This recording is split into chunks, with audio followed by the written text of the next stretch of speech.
अस्सलाम वालेकुम। कभी कभी सहाफ़ी ख़बर देते हुए ख़ुद भी ख़बर बन जाते हैं और आज भी पाकिस्तान के सहाफ़ियों के लिए और सहाफ़त के लिए एक और बुरी ख़बर। सीनियर सहाफ़ी अरशद शरीफ जो हैं उनका कत्ल हो गया है अफ्रीका के मुल्क केनिया में।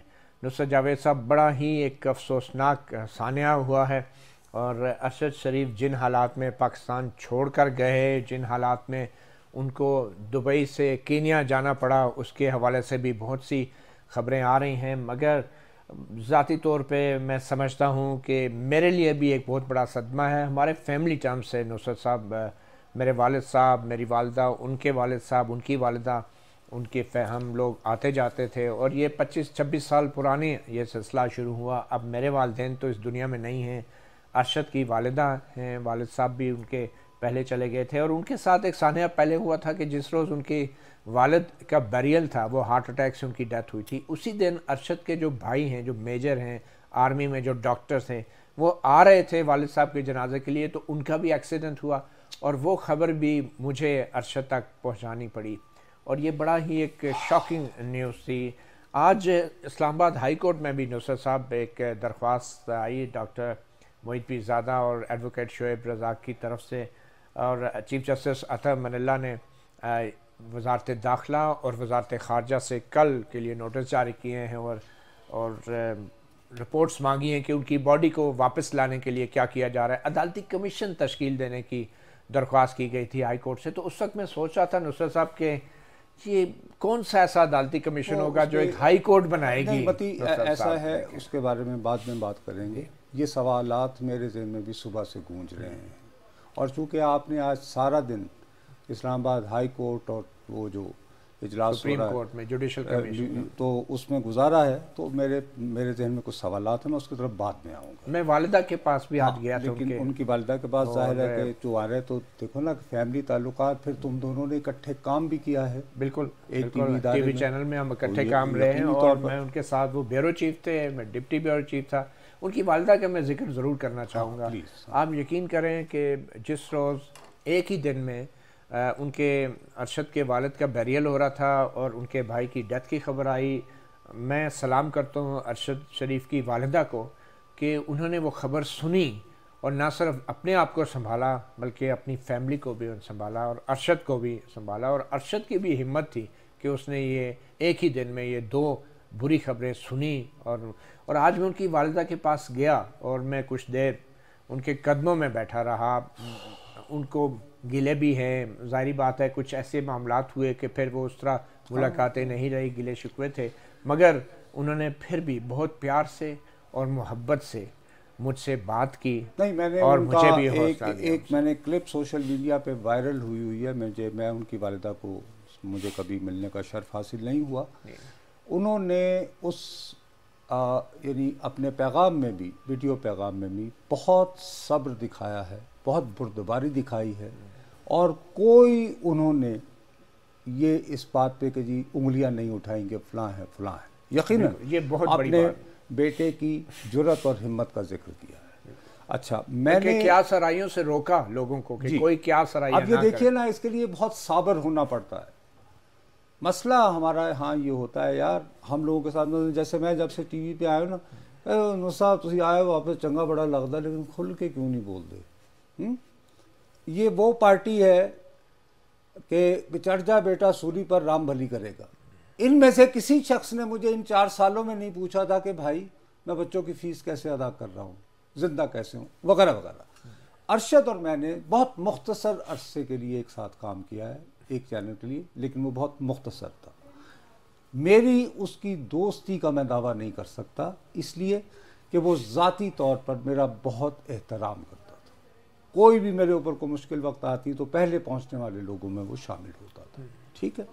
और हमेशा ये कहता था कि आप तो हमारे बड़े हैं जी, आप हमारे उस्ताद हैं। अब एक कज़िया हो गया, जाहिर है कि एक स्टेज आई जब अरशद ने एक ऐसा अंदाज़े सहाफ़त अपनाया जिसमें, जैसे आप भी कह रहे हैं, कि उनके दरीना तरीन कुछ दोस्त भी उनसे दूर हो गए, ठीक।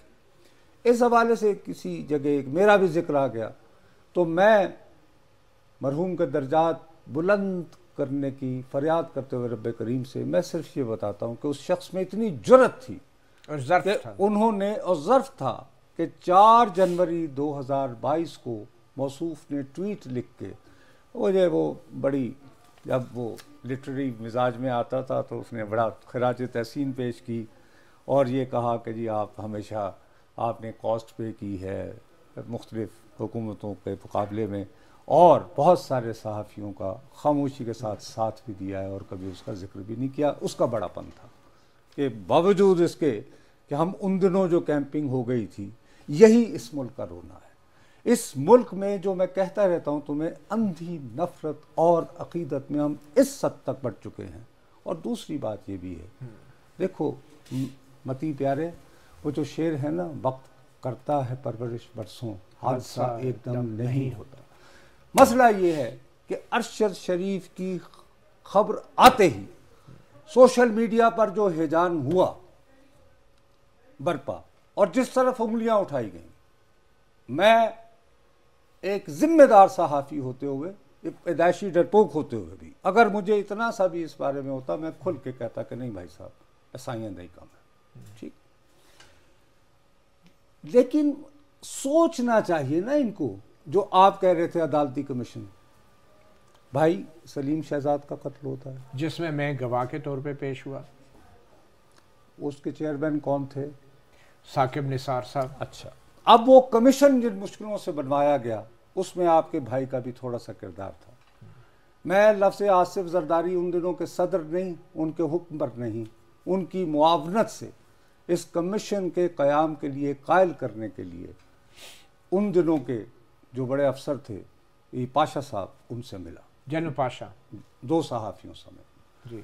उन्होंने आधा पौना घंटे तक शदीद क्लास ली कि तुम सहाफ़ी क्या हम लोगों के ऊपर ये इल्ज़ाम लगा रहे हो जो बाहर मुज़ाहिरे। खैर जनाब, उनका मिन्नत तरला कर करा के ये वो, ज़ियाउद्दीन मरहूम भी वहाँ मौजूद थे, मेरे साथ गए थे। मैंने उनको कहा सर, जब वो डांटे वांटे, क्योंकि वो बहुत गुस्से वाले थे जैसे तुम जानते हो, मैंने कहा सर प्लीज़ मुझे इब्तदा में ज़रा उन्हें नरम कर।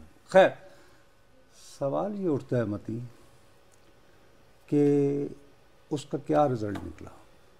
अगर रिजल्ट निकल गया होता, उस डांट का क्या रिजल्ट निकला? जब कमीशन बन गया, कमीशन पे वो एग्री हो गए, तो देन प्रेसिडेंट नॉमिनेटेड एक रफीक साहब होते थे, गालिबन फेडरल शरीयत कोर्ट में थे, आगा रफीक साहब। इफ्तिखार चौधरी साहब खबर पहुंची, वो एकदम से उन्होंने आसमा जहांगीर मरहूमा, जिनकी कॉन्फ्रेंस में आप कल गए हुए थे, उनको तलब किया और ये कहा कि ये तो मैं नहीं होने दूंगा। वो भागी भागी बेचारी आई, वो प्रेस क्लब में उन्होंने मुझे और हामिद मीर को कहा, तुसी की लगे हो, कोई कमीशन नहीं बनना देते, जाओ चल के कोई अपना को कहो जी चौधरी साहब जो तुसी करना तुसी करो। And then he enforced Saqib Nisar on that commission, imposed it on the probe. ठीक, बिल्कुल। आखिर में उसका हासिल वसूल कुछ नहीं हुआ, कुछ नहीं निकला। अब मती मुझे जिस बात का अफसोस है, अभी थोड़ी देर पहले सर एक हामिद मीर कमीशन भी बना था। हाँ, हामिद मीर कमीशन भी बना था एक, उसमें भी मैं आपको बताऊं बतौर गवाह पेश हुआ, ऐनी शायद नहीं, बतौर अब विक्टिम गवाह के होता क्या है। ठीक है। अच्छा, अब हम कह लेते हैं कि जी मैं, आप जैसे इमरान खान साहब की पहले मैं बात करूं, इमरान खान साहब ने कहा है कि अदलिया कहाँ सो रही है, बड़े उन्हें इस पे सदमे का इजहार किया। यार मैं जान की अमान पाते हुए खान साहब से ये पूछने का मैं और तुम तो हक रखते हैं कि जब ये वजीर आजम थे तो आपके साथ क्या हुआ था? ये कौन से बेडरूम में सो रहे थे? बिल्कुल सही है। अच्छा, अबसार आलम पर गोली चली तो किस ड्राइंग रूम में सो रहे थे? बिल्कुल ये सवाल बनता है। असद तूर के घर में लोगों ने घुस के टॉर्चर किया। अच्छा, अब जब इस तरह के वाकयात होते हैं मेरे प्यारे भाई, और ठीक है उनकी कुछ आगे से नहीं होती, तो नतीजा क्या होता है? वो एक कासाब्लांका नाम की फिल्म बनी थी, उसमें लफ्ज़ शुरू होता यूजुअल सस्पेक्ट, तो वो एकदम से लोग कहते हैं जी तो बिछाइयाँ नहीं काम है। मैं मेरे भाई हरगिज़ जो है ये करने को तैयार नहीं हूँ। मैं सिर्फ ये कह रहा हूँ कि मेरी दानिश में ज़्यादा इम्पॉर्टेंट है, मैं और तुम पाकिस्तानी हैं, हमारे तासुबात हो सकते हैं। ये फॉरेन प्रेस एसोसिएशन अफ्रीका के पूरे मुल्कों में मौजूद जो गैर मुल्की सहाफ़ी हैं, उनकी जानिब से मुश्तरका ये अलामिया जारी हुआ है जिसमें उन्होंने कीनियन पुलिस की जो स्टोरी है उसमें शदीद सवालात उठाए। और मेरे ख्याल में इसमें अब प्रोब होनी चाहिए। नुसरत साहब, इसके ऊपर तो हम जितनी भी बहस करें वो बहुत कम है। मैं मुख्तसरन ये बताऊं, हयातुल्लाह खान कबायली इलाके में मारा गया, उसकी जुडिशल कमीशन रिपोर्ट आज तक किसी सिविलियन हुकूमत और मर्द हुर को ये जरूरत नहीं हुई कि वो पब्लिक करे। हयातुल्लाह खान हामिद मीर कमीशन की रिपोर्ट, चाहे पीपल्स पार्टी की गवर्नमेंट है, चाहे नून लीग की है, चाहे इमरान खान जैसा दबंग लीडर है, किसी को जरूरत नहीं हुई कि हामिद मीर कमीशन की रिपोर्ट पब्लिक करे। और उसके बाद आपने खुद बता दिया जो कुछ होता है। मेरे ख्याल में अगर वाकई हुकूमत संजीदा है तो कम से कम ये रिपोर्टें जो हैं उसको फौरी तौर पर सामने लानी चाहिए। और अरशद शरीफ के इस मर्डर के हवाले से एक ऐसी इन्वेस्टिगेशन हुकूमत कराए। अदालत में क्यों जाना पड़ता है? सारे काम जजेस हुकूमत के बस की बात नहीं है। हुकूमत कराए, हुकूमत के बस की बात नहीं है। इनको फैसिलिटेट करना चाहिए एक क्रेडिबल कोई इंटरनेशनल ऑर्गेनाइजेशन। बिल्कुल सही है, वो भी करें। क्या रास्ता वो पैरेलल होनी चाहिए।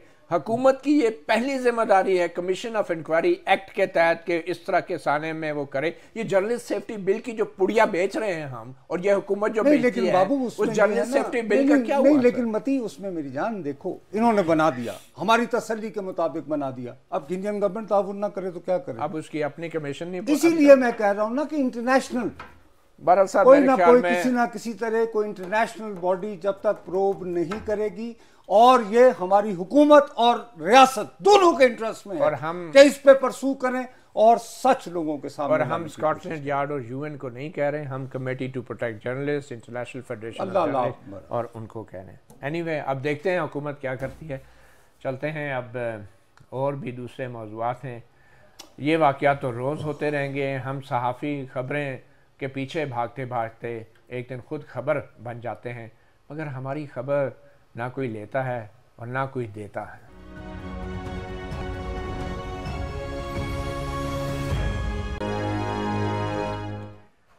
हमेशा की तरह सहाफ़ी को आगे बढ़ते रहना होता है, चाहे आसमान ही क्यों ना टूट पड़े। और अब हम चलते हैं उस खबर की तरफ। नुसरत साहब, साबिक़ वज़ीर-ए-आज़म इमरान खान की जो नाअहली का चर्चा था इलेक्शन कमीशन की तरफ से, उस हवाले से आप कुछ बात करना चाह रहे थे?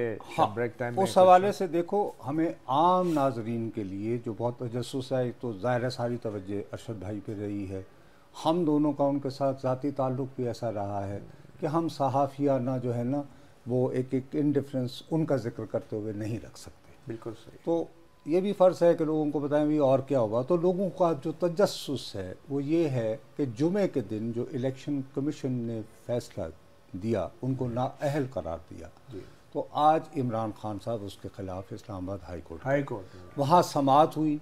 आप उसके चश्मदीद गवाह हैं। मेरा सवाल सिर्फ एक है, मिसाल के तौर पर अभी इलेक्शन होने थे ना, 8 जिन पे वो खड़े थे कुर्रम, तो एक जो है वो आगे हो गया। सवाल उठता है, अच्छा उसमें इमरान खान साहब उम्मीदवार हैं ना? बिल्कुल। तो क्या ये जुमे के रोज़ फैसले जो आया है इलेक्शन कमीशन का, और आज हाई कोर्ट पे उसके रिव्यू हो जाने के बाद, क्लियरली बताओ, यानी अगर आप बता सकते हो कि क्या इमरान खान साहब जुमे के फैसले के बावजूद कुर्रम से इलेक्शन कौमी असम्बली का लड़ सकेंगे या नहीं? देखिए, ये बड़ी ही दिलचस्प बात हुई।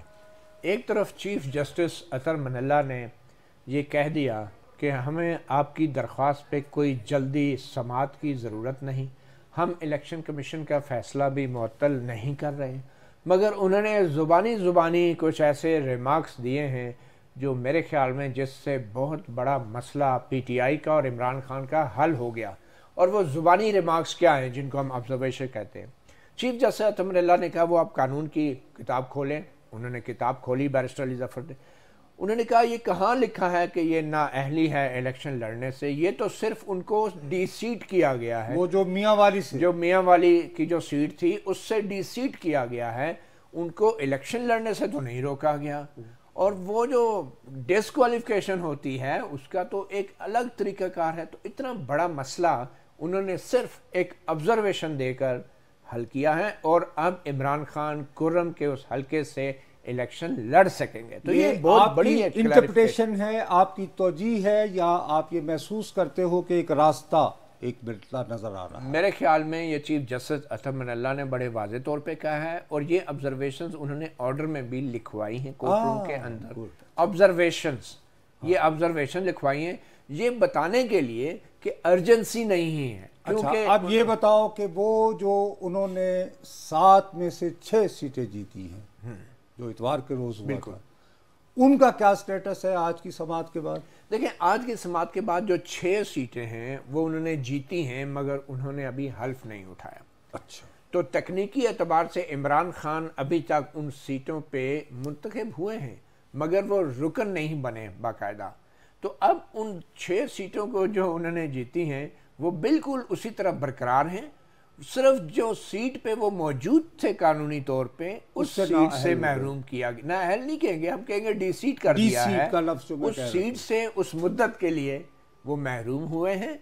यानी जब तक ये मौजूदा कौमी असम्बली बरकरार है, अभी तक के इलेक्शन कमीशन के फैसले के मुताबिक इमरान खान साहब मियाँ वाली से इस मुंतखब ईवान के रुकन नहीं रहे, डी सीट कर दिए गए हैं। ठीक है, लेकिन हाँ, जो बाकी हुए हैं उसके बारे में अभी आप क्लियर नहीं हो। जहाँ से वो जीते हैं, जो बाकी हुए हैं वो जीते हैं। हाँ। अब उसका प्रोसेस होगा, उनमें से वो 1 सीट रख सकेंगे और बाकी 5 सीटें जो हैं उनको अगर हल्फ उठाते हैं वो, तो फिर उसके बाद वो 1 सीट रख के। इसमें मेरा एक सवाल है जी, अगर इस मौजूदा असेंबली में मियाँ वाली से मुंतखब हुआ रुकन असेंबली, नाम जिनका इमरान खान है, ठीक है, वो डी सीट हो गए, ठीक, उससे मियाँ वाली से इल्तजा हाँ, तो सुन लेना जी। लेकिन जिन सीटों से वो 7 में से 6 उन्होंने जीती हैं, फर्ज करो कौमी असेंबली का इजलास हो रहा है, वो जाएं, वो ये कहें कि मैं ये बाकी छोड़ रहा हूं, लेट से कि मैं ये 4 सद्दा की सीट जो है इससे मैं हल्फ ले रहा हूं, ठीक है, तो उससे रुकावट नहीं आएगी? क्यों रुकावट आएगी? मियाँ वाली से वो डी सीट हुए हैं और अब वो सीट खाली हो गई है। हाँ, तो ये जो इलेक्शन लड़े हैं इन्होंने दूसरी 6 सीटों पे, अब इसके ऊपर वो एक का इंतखाब करते हैं। मतलब मैंने कहा मिसाल तो बाकी सीटें ऑटोमेटिकली वो छोड़ देंगे। तो देखिए 6 के 6 से हल्फ तो नहीं उठाना था उन्होंने, ये तो क्लियर हो गया। लेकिन तो आप जिस नई सीट से हल्फ उठाएंगे वही सीट उनके पास होगी। अच्छा, अब वो अभी हल्फ भी नहीं उठाते, हाँ, ये फैसला जाएंगे ही नहीं करते में। लेकिन वो ये क्यों चाहेंगे हाँ, कि एन.ए. कुर्रम अगर वो इलेक्शन लड़ने के अहल हैं, हाँ, अगर इलेक्शन कमीशन उसको मुलतवी वो ये कहेगा जी ये बंदा तो इस हाउस की मुद्दत तक, हाँ, जो कि कब खत्म होनी है इस हाउस की, ये नेक्स्ट ईयर अक्टूबर में, ठीक है ना, हाँ, अक्टूबर 2023 तक या जब तक ये कौमी असेंबली अपना वजूद रखती है, बिल्कुल सही है, उस वक्त तक मियाँ वाली से मुंतखब रुकन असेंबली इमरान अहमद खान न्याजी नहीं, वो खाली रहेगी सीट। अच्छा, अब वो कुर्रम का इलेक्शन भी नहीं रोका जाता, सही है, और वो वहां से दोबारा इलेक्ट हो जाते हैं और इस दफा बहुत भारी अक्सरियत, यानी कि जाहिर है कि उनको एक वोट मिलेगा कि भाई साहब तुसी इन्होंने मियाँ वाली तो कीता जाए, और वो हल्फ भी नहीं उठाते। वो तो उनकी मर्जी है ना, तो फिर मजाक बन जाएगा ना, खान साहब का मजाक बन जाएगा। आज चीफ जस्टिस ने भी कहा कि उनने पूछा बड़े हल्के अंदाज से, उन्होंने कहा वैसे भी आपने असेंबली तो नहीं जाना ना, अगर इलेक्शन कमीशन का वो कर भी दें। मेरी जान, तुम मेरी यानी मुझे इस वक्त तुम बिल्कुल एक जाहिल आदमी समझो और जेन्युइनली समझो, क्योंकि तुमने सारा दिन कोर्ट में गुजारा। बिल्कुल सर, आप बताएं, पूछें, मैं खुदा का वास्ता है मुझे ये बताओ, ये मुझे तुम जल्दी जवाब पेश ना करो। इमरान खान साहब तो मियाँ वाली से वैसे ही मुस्ताफी हो चुके हैं, ठीक है, वो मुस्ताफी क्या डी सीट मुस्ताफी थे, हुआ नहीं था, अभी डी सीट हुए, मुस्ताफी ने उनका इस्तीफा अभी तक कबूल नहीं किया, तो डी सीट हुआ, इलेक्शन कमीशन ने उन्हें डी सीट कर दिया, हो गई ना बात। अब आगे बढ़ते हैं, दूसरी बात आप ये कह रहे हैं कि ये डी सीट हो जाने के बावजूद आपको ऑब्जर्वेशन से ये आप एतमाद से कह सकते हैं कि वो कुर्रम का इलेक्शन जो पोस्टपोन है वो लड़ सकते हैं। और दूसरी बात ये है कि हो सकता है हाई कोर्ट उनको अगले लॉन्ग मार्च से पहले उनका जो हाई कोर्ट है वो इलेक्शन कमीशन का फैसला भी मुअत्तल कर दे और वो वापस मियाँ वाली की सीट बहाल हो जाए। और फिर वो यार फिर उस सूरत में तो देखो खेल बच्चों का हुआ। यही तो मसला है ना, मकसद ये कि फिर ये सारा हंगामा जो जुमे के दिन हम स्पेशल ट्रांसमिशंस कर रहे थे वो किस लिए कर रहे थे? यही बात है सर, ये तो खान साहब की अपनी पॉलिसियों की वजह से। अरे उनकी पॉलिसी कैसे हो भाई? वो कहते हैं मैंने हर सीट से इलेक्शन लड़ना है, तो ये कंफ्यूजन तो हो ही नहीं। यहाँ पे you are not being fair to him. मेरे हजारों तहफ्फुज़ात हैं इमरान खान से।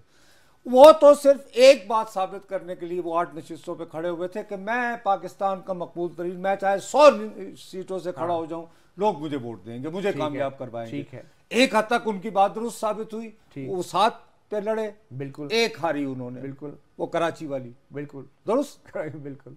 तो उन्होंने तो एक सियासी पैगाम देना है ना। ठीक है। तो आप ये क्यों कह रहे हैं? वो तो पैगाम ये दे रहे हैं कि भाई इलेक्शन कराओ जनरल, और मैं तुम्हें जीत के दिखाता हूं। सर वो सियासी पैगाम भी दे रहे हैं और अदालतों में धक्के भी खा रहे हैं और रिलीफ भी मांग रहे हैं कि मेरी सीट बहाल करो, और सीट पे जाना भी नहीं है, पार्लियामेंट में जाना भी नहीं है, 6 सीटों से जीतना भी है, हलफ भी नहीं उठाना। तो ये उन्हीं ने जवाब देना ना इन हरकतों का जो वो कर रहे हैं कि जीत भी रहे हैं, हलफ भी नहीं उठा रहे, और पूरे निजाम को एक ये सवालात नहीं किए। मिसाल के तौर पर जो आज वो रिट लेकर गए हुए थे, ये गुफ्तगू of the record, on the record, ये बिल्कुल तो क्या कहते हैं? अदालत के अंदर भी होते हैं, अदालत, अच्छा अंदर भी ये सवाल होते हैं कि तो आपने वापस तो जाना नहीं है। वो कहते हैं जी हमने इस्तीफा दिया हुआ है, हमारी पार्टी की पॉलिसी है, हम तो नहीं जाएंगे उस सीट के ऊपर। और अभी तक इस बात का जवाब नहीं दिया कि जिन 6 सीटों से खान साहब जीते हैं वो उसका हलफ उठाने पार्लियामेंट में बनफ्से नफीस जाएंगे या नहीं। नुसरत साहब लोगों को एक अजीब कंफ्यूज किया हुआ उन्होंने। सच्ची बात है, अदालत मैं चले अब you have made me more confused rather than satisfying। Sir पूरी कौम कंफ्यूज है खान साहब के इन फैसलों की वजह से। इलेक्शन भी लड़ना है और अवाम की नुमाइंदगी भी नहीं करनी।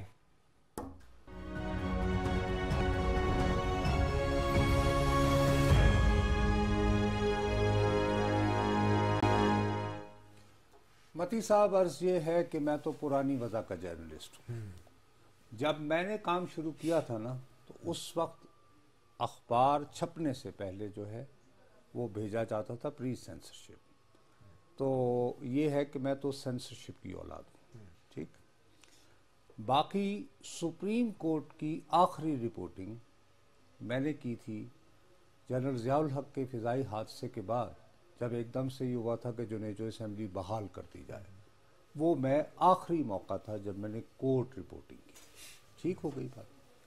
और भाई वही मैं जो पुरानी वजह का आदमी हूँ, मैं पाकिस्तान की आला तरीन अदलिया के मामले में कोई भी बात करने से घबराता हूँ, मेरे पर ही नहीं। ठीक, लेकिन हुआ ये कि इसी के इज्जत में आप जज, जो कि पुईनी जज, जिनको सीनियर मोस्ट, जिन्होंने आइंदा चीफ जस्टिस होना है, काजी फायज ईसा साहब ने एक मसला उठाया कि कुछ तकर्रियों और तैनाती का मसला है। खत लिख दिया, खत, और उसको पब्लिक कर दिया, और अपनी गुफ्तगू भी उन्होंने पब्लिक कर दी। चीफ साहब ने ऑडियो टेप निकाल दी और वो टेप भी निकली। अब मेरे प्यारे भाई, मैं एक तो वैसे ही मुझे इसकी समझ नहीं है, दूसरा शाम का जला हुआ रस्सी से भी डरता है।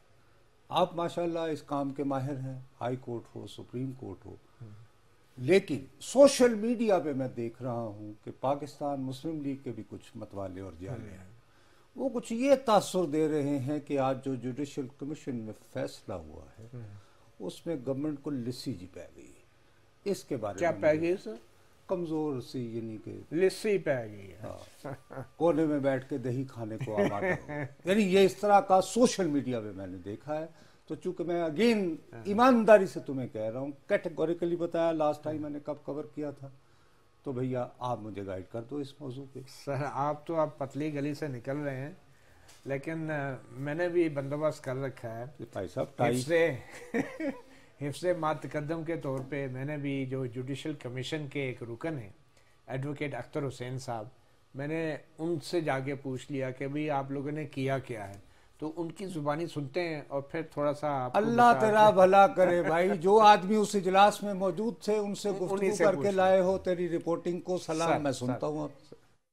आज जुडिशल कमीशन ऑफ पाकिस्तान की मीटिंग थी और इस मीटिंग के अंदर सुप्रीम कोर्ट के अंदर जजेस की अपॉइंटमेंट के लिए ये इजलास था, और जिसमें चीफ जस्टिस ऑफ पाकिस्तान ने 4 जजेस अपॉइंटमेंट के लिए एजेंडा पेश किया था, और उनमें 4 में एक जस्टिस हसन अजहर रिजवी साहब हैं सिंध हाई कोर्ट के, दूसरे जस्टिस शफी सिद्दीकी साहब हैं सिंध हाई कोर्ट के, और तीसरे जस्टिस शाहिद वहीद साहब हैं लाहौर हाई कोर्ट के, और चौथे जो है चीफ जस्टिस अतहर बनल्ला साहब chief justice Islamabad high court के। तो इन 4 जजेस के नॉमिनेशंस हुई थी, जिसके ऊपर काफी तफसील से बहस वबासा हुआ, और जिसमें जस्टिस अतहर बनल्ला साहब को जो है वो यूनानिमसली तमाम मेंबर्स ने 9 मेंबर्स कमीशन है, और तमाम मेंबर्स ने अतहर बनल्ला साहब को सपोर्ट किया, और इसलिए उनकी नॉमिनेशन जो है यूनानिमसली हुई है।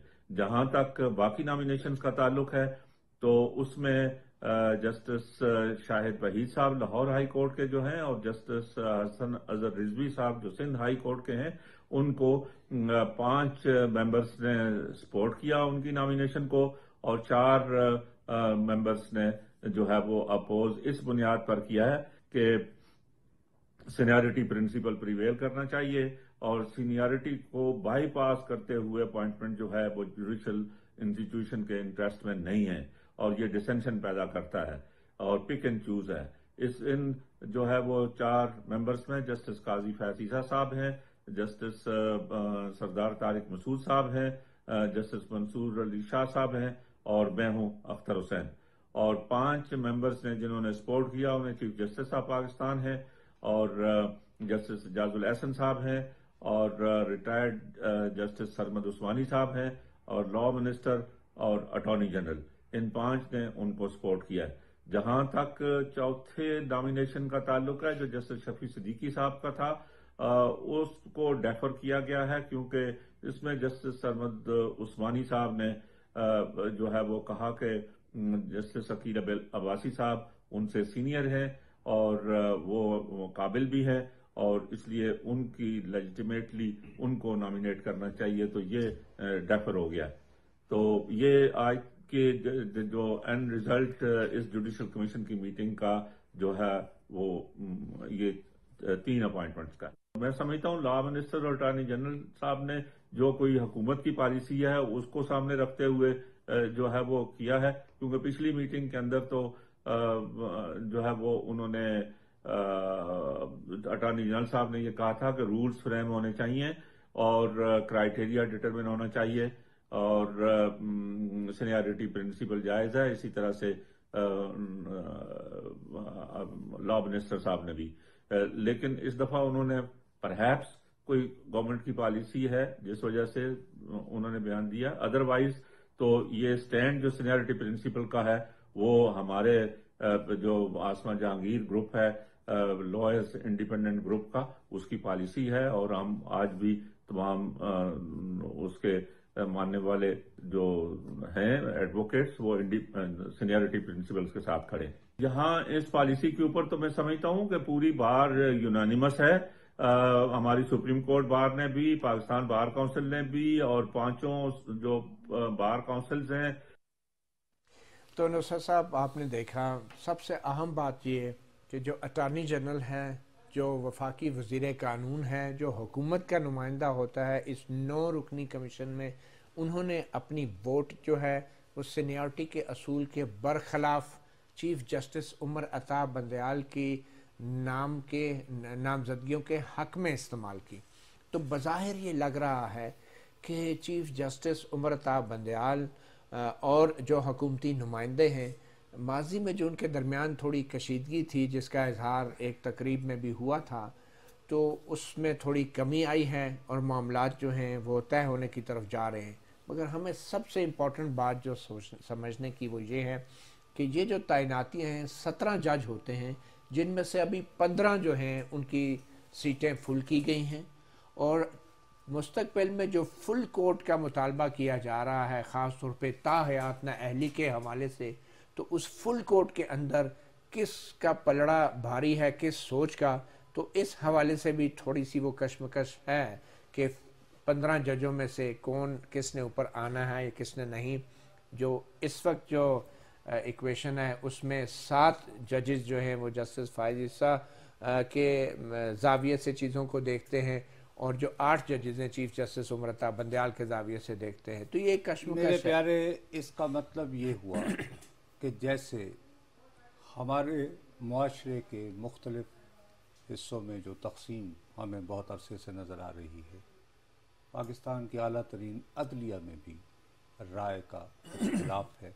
लेकिन एक बात तो मान लो ना, जितना मैं समझा हूँ एक अनपढ़ गली की, बिल्कुल मैं तुम्हें पता है लॉ मेरा इशू नहीं है, आई डार्लिंग मेरा नहीं सब्जेक्ट, उससे जो सोशल मीडिया पे पाकिस्तान मुस्लिम लीग नून के रहे सहे जाले जो दुहाई मचा रहे हैं तो वो अब थोड़ी सी समझ में आ रही है। मैं सिर्फ ये कह सकता हूँ, इसके अलावा बिल्कुल मेरे ख्याल में हवाओं का रुख बदल चुका है नुसरत जावेद साहब, और यूँ लगता है कि आने वाले वक्त में फुल कोर्ट की अहमियत बढ़ जाएगी, और अपनी अदालतों को समझने के लिए तो वैसे भी अब कानून से ज़्यादा सियासत को समझना ज़रूरी है। नुसरत जावेद साहब, सहाफ़ी प्रोग्राम से हम अल्लाह हाफिज़ कहते हैं, और एक बार फिर अपने साथी सहाफ़ी अरशद शरीफ को याद रखते हुए हम इस बात का इरादा करते हैं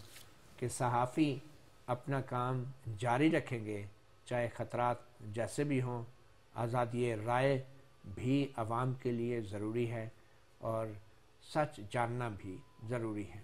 इजाज़त दीजिए, अल्लाह हाफिज़।